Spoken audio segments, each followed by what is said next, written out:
कल आपने कथा में कहा था कि अगर कोई अपने पति को छोड़ दे तो उसे नरक की प्राप्ति होती है, पर अगर पति शादी के बाद खूब क्रोध करे, अपमान करे, शराब पिए, मारपीट करे और पत्नी केवल लव मैरिज है ऐसा सोच करके सालों तक निभाए इस आशा में कि चीजें सुधर जाएंगी, पर और बुरी हालत हो जाए, जीवन ही नरक होने लगे, मृत्यु जीवन से अधिक अच्छी लगे, तो ऐसे में अगर पति को छोड़ के आगे बढ़ने तो क्या ये गलत है?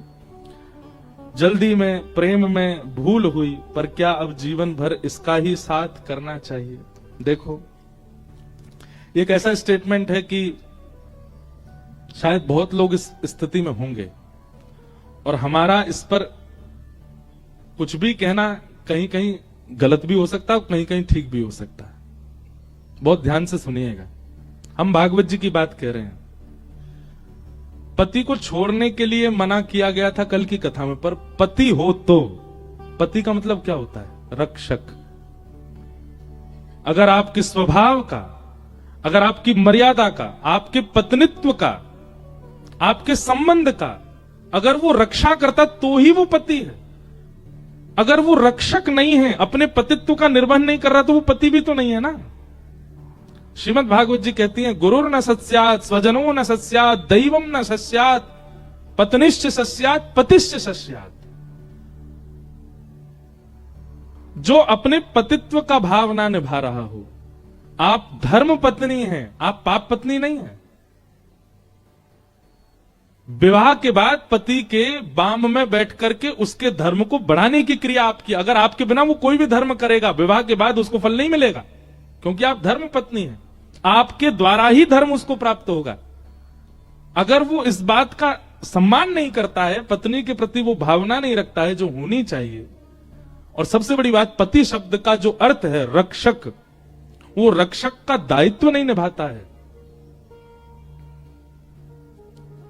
तो ऐसे में निर्वहन करना उचित नहीं। भागवत जी कहती हैं, उस पति का त्याग करो जो भगवत मिलन में बाधा बने। अब सतियों के चरित्र अगर आप पढ़ोगे तो सतियों के चरित्र में तो ऐसा आया कि पति कैसा भी है, पर सती कन्या ने उसका त्याग नहीं किया, उसके संग निर्वहन करती रही, फिर उसके सतित्व पर ठाकुर जी रीझ गए। पर अगर आप सतित्व नहीं निभा पा रहे हैं और कहीं ना कहीं आप ठाकुर जी से विमुख होते जा रहे हैं, भक्ति से विमुख होते जा रहे हैं, पारिवारिक भावना, बालकों का उनकी अपब्रिंगिंग वो भी नहीं कर पा रहे हो, तो फिर ऐसे विवाह का निर्वहन किस कार्य का? तो कुछ बातों का ध्यान रखिए। पहली बात, यदि रक्षा का दायित्व वो नहीं निभा रहे हैं।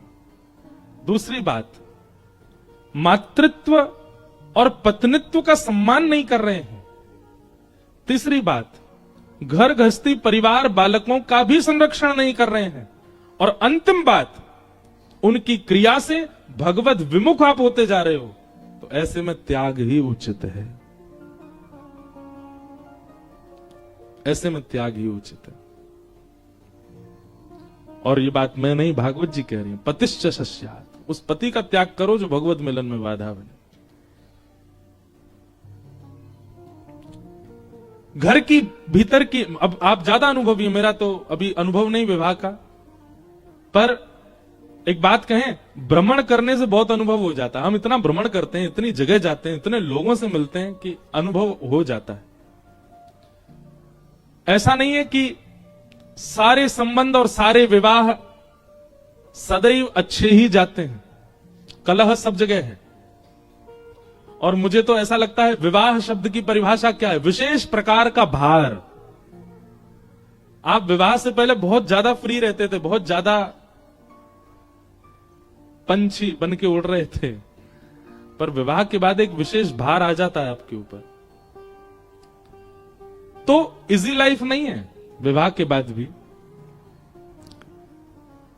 लेकिन ऐसी नारकीय लाइफ भी तो नहीं होनी चाहिए ना, ऐसी नरक भरी जीवन भी तो नहीं होना चाहिए। अब देखो, इसमें एक चीज है, आपने उसमें एक बात और कही कि आपने प्रेम के वश होकर के और जल्दीबाजी में निर्णय लिया, तो आप दंड मिल भी तो रहा है आपको। अब दंड भोग लिया, अब उसके बाद हमारे हिसाब से तो जो रक्षक पति का दायित्व ही नहीं निभा रहा है, माता का सम्मान ही नहीं कर रहा है, बालकों की परवरिश की चिंता नहीं और भगवत विमुख आपको कर रहा है, ऐसे में त्याग उचित। ये तो हमारी बात। और हम जाते जाते एक बात और कहेंगे,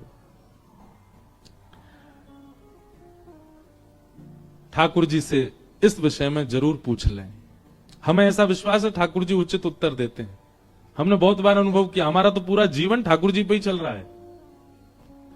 ठाकुर जी के सन्मुख पर्ची बना करके रखिए, जो भी आपके निर्णय हो, 2 हो, 3 हो, 4 हो, सब ठाकुर जी के आगे रखो। रात्रि शयन में ठाकुर जी को सुंदर भोग पधराओ, चरणों में वंदन करो और ठाकुर जी से निवेदन करना, मेरे लिए जो उचित हो, आपको जिसमें मेरी भलाई लगती हो, सुबह जब आपकी सेवा में हम आए, आप वही उत्तर हमको दीजिएगा। जरूरी नहीं है कि हर वस्तु का त्याग ही आपके लिए उचित होता है। कई बार गलत व्यक्ति और गलत परिस्थिति का परिवार में होना और संग में होना ही आपकी भलाई होती है। दूसरे दिन ठाकुर जी की सेवा करने जब जाएं, तो उसमें से एक पर्ची उठाइएगा, पूरे विश्वास के साथ उस बात का निर्वहन कीजिएगा। ठाकुर जी जो करें फिर उसका आज्ञा का पालन कीजिएगा। तो ये दोनों पक्ष आपके सामने हमने रख दिए हैं, जिनका भी ये पत्र है। बाकी द्वारिकाधीश सब मंगल करेंगे। भगवान करे कि त्याग की स्थिति ना आवे, ठाकुर जी ही सब मंगल कर दें, सब आनंदित कर दें। बस भगवत भाव आपके चित्त से नहीं जाना चाहिए, भगवत भाव बना रहे। गोस्वामी तुलसीदास जी के पीछे तो ब्याह के लिए महादेव पड़े। एक ब्राह्मण रोज अपनी पुत्री का संबंध लेकर के गोस्वामी तुलसीदास जी की कथा में आ जाते। गोस्वामी जी से कहते, मेरी पुत्री आपकी बिल्कुल योग्य, आप उससे ब्याह कर लो। अब गोस्वामी जी मना करते। एक दिन महादेव प्रकट हो गए और महादेव प्रकट होकर के बोले, तुम्हारी कथा में एक ब्राह्मण आते हैं। बोले जी, अपनी पुत्री का संबंध लेके बोले उसी से ब्याह करो। और महादेव ने कहा, उससे ब्याह करोगे उसी से ही तुमको प्रभु श्री राम की प्राप्ति होगी। अब सोचो, महादेव यदि आज्ञा कर रहे हैं तो इसका मतलब है कि पत्नी अनुकूल है। महादेव यदि आज्ञा कर रहे हैं तो इसका मतलब क्या है कि गृहस्थाश्रम बहुत बढ़िया होगा। लेकिन हुआ उल्टा। रचा ये था गोस्वामी जी के जीवन में कि एक पत्नी से इनका विवाह हो और उसके प्रेम में ये पड़ जाएं, फिर एक दिन वो इनको ठोकर मारे, इनको त्यागेगी, तब इनको राम जी मिलेंगे।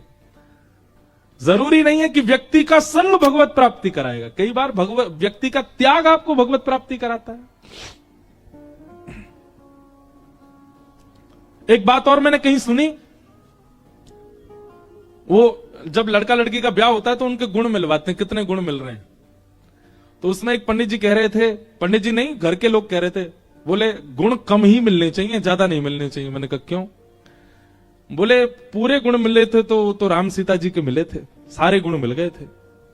महाराज जी ऐसा कैसा जीवन है, वन में जाना पड़ा, ये जाना पड़ा। अरे आपका मतलब क्या है कि चैलेंजेस नहीं आने चाहिए लाइफ में। ऐसी कुंडली लाओ, ऐसी लड़की से ब्याह करो, ऐसे लड़के से ब्याह करो कि जहां पर दोनों पूरे दिन सिंहासन पर बैठे रहें, कुछ नहीं करें, चाय की चुस्की लें, कॉफी पिए, बड़ा पाव खाएं, डोसा खाएं, मजे करें आनंद में दोनों, बिल्कुल कोई उनकी लाइफ में आंच भी नहीं आवे। ऐसा नहीं होता। राम सीता जी का विवाह हुआ, उसके बाद वनवास हुआ, ये विशेष बात नहीं है। वनवास में भी दोनों ने एक दूसरे का साथ नहीं छोड़ा, ये विशेष बात है। गृहिणी ऐसी आनी चाहिए, पति ऐसा आना चाहिए। हमेशा बेटा का या बेटी का ब्याह इस भाव से करो। चैलेंजेस तो आएंगे लाइफ में, पर ये एक दूसरे को सपोर्ट करने वाले हों, छोड़ने वाले नहीं।